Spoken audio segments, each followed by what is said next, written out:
So this 9-tray RICO case that Tekashi is involved in? Yeah. It might have pulled in another blood set and some Crips. Me and the Notification Gang would like to invite everybody to come join us Monday through Thursday, 9:20 to 10 o'clock for morning coffee, where we discuss the events of the prior day and also just talk mess about stuff. See you then. Hey, don't forget to check out the link of the day in the description.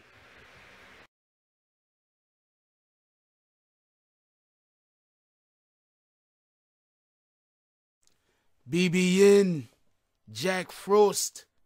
What's up, party people? So yeah. So this story that I'm about to tell you, it is supposed to have something to do with the whole Tekashi situation. Yeah, I heard what you said, but from what I've heard from someone that these particular individuals are also kind of being caught up in the Tekashi indictment. You've heard it here first. Okay, so I can't 100% say that that's true at this point, but I have heard from a really, really credible source that is basically what's happening. They're being scooped up in this Tekashi situation. And before I actually tell you about what's happening with the sleepy gangster over here, let me also say, just so we could be clear on this, Tekashi, well, 50 Cent said it best when he said he's even telling on stuff that is not in the indictment. Remember when 50 Cent said that? I repeat that now and then when I get on certain videos so y'all can understand where I'm coming from before I actually talk about the video. But remember when 50 Cent said that Tekashi is telling on things that is not even in the indictment. All right, so let me tell you about the sleepy gangster. So, well, basically that's him right there. You see him laying there sleeping with his gun, ready to go.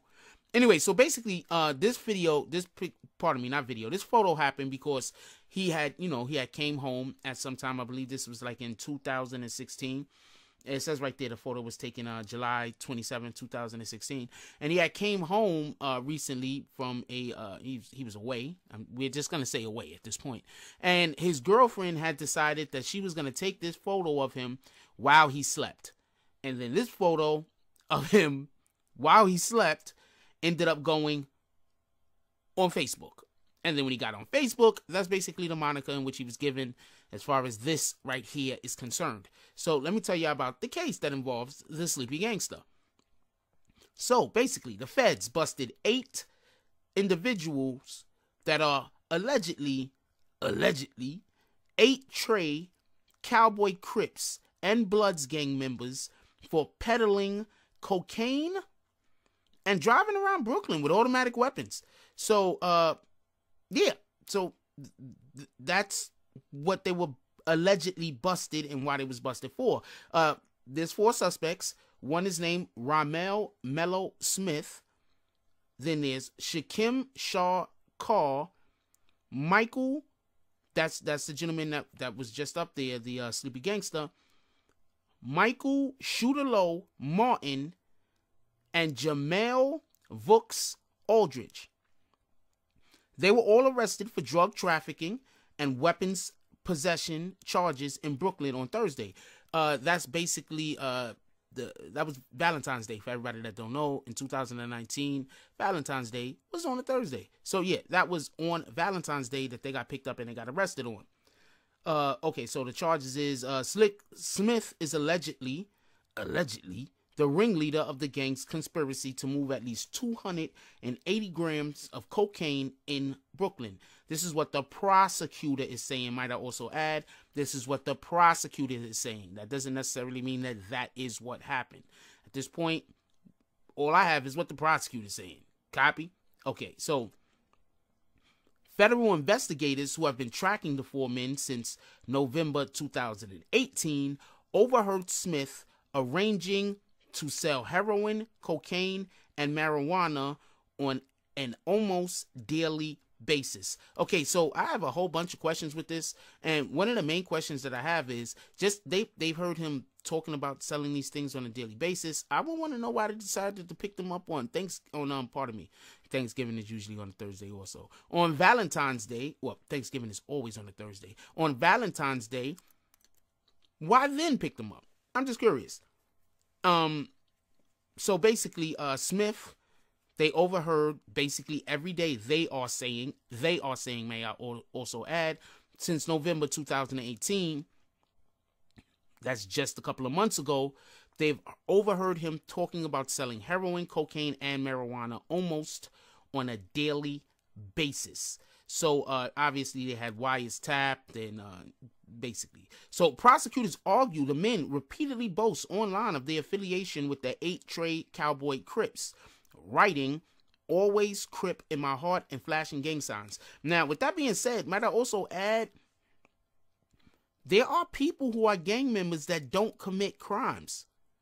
So just because we see people flashing a gang sign on whatever social media that they decide to use, that doesn't mean that they are active gang members, that they are actively participating in any type of criminal activity, basically. That is not what that means. So whenever I see somebody say, "Oh man, but they're flashing gang signs," I'm like, well, I hear you, but I also hear people say "bless you" when other people sneeze, and those people don't go to church. So with that being said, I don't think that just because somebody is flashing gang signs on social media, that automatically means that they're an active gang member. I just don't think so. I don't think that's necessarily a fair thing to say. Anyway, so Smith was also seen buying an AK-47 and a 25, which he later sold to a confidential source. So once again, Smith, it seems like a lot of these alleged charges that they have is basically against Smith specifically. And also selling a 9mm on February 8th. But that's probably why they picked him up on the 14th, I guess. He sold a 9 on February 8th for whatever the reason is. After he sold the 9 on February 8th, they decided to move in, I guess. I don't know. Each of the 4 men has a rap sheet, prosecutor said. Smith, 29-year-old registered sex offender, has prior convictions for breaking his 10-year probation. Wow. Criminal possession of a weapon and criminal sale of a controlled substance, prosecutor said. 2 people have accused Smith of domestic violence at least 6 times, prosecutor said. Carr, 37, who has 7 criminal convictions on his record, has 6 previous domestic incident reports against him by 3 different people, prosecutors said. Martin, 26, has 5 criminal convictions. Aldridge, 35, has 1 criminal conviction for criminal possession of a forged instrument and 6 domestic incident reports filed against him, said prosecutors. Not for nothing, before I even go further, not for nothing, but it seems like the first 2 people, Carr and Smith, I don't know these guys, but the first 2 people, Carr and Smith, have a lot more in common with each other than the second 2 people, Martin and Aldridge. So I think that there's probably a lot more going on in this particular case than we know presently. It also says Tiffany Lanier, 37, and Shekinah Wheeler, 25, were also arrested on charges that they prepared, packaged, and delivered drugs for the group, said prosecutors. Sean Taylor, 37, stands accused of selling Smith the Ramon Cougar rifle, or AK-47, said prosecutors. The dangerous mix of street drugs, drug dealing, and illegal firearms possesses a direct threat to the safety and quality of life of our residents, said United States Attorney Richard Donahue. The office and all partners in the FBI and NYPD will continue to target and eradicate criminal gangs that contribute to addition and violence in our communities. Smith could face up to life in prison if convicted, while Carl, Aldridge, Martin, and Willen and Lanier face up to 20 years imprisonment, said prosecutors. I think that they're gonna probably, Smith seems like, I don't know the guy, but it seems like all of the actual charges that they have has Smith on hand personally.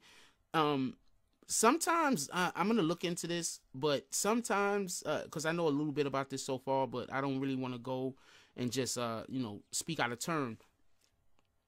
But sometimes you have an individual that they might be around at the wrong place at the wrong time.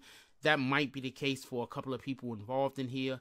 I'll keep up on it and we'll see what's happening. But there's a good chance that some of these people were just in the wrong place at the wrong time. That happens. So let me know what y'all think about this. As you could obviously see, they're also saying not just the weapons thing specifically, but when they speaking about the drugs, when they talk about the heroin, the cocaine, and the marijuana, maybe that has something to do with the Tekashi situation. Because from what I hear, and I'm not 100% sure about this, but I did hear that basically these guys are getting swept up in the Tekashi situation. So we'll see what happens. I'm not saying he's snitching on anybody. Let's just be clear on that.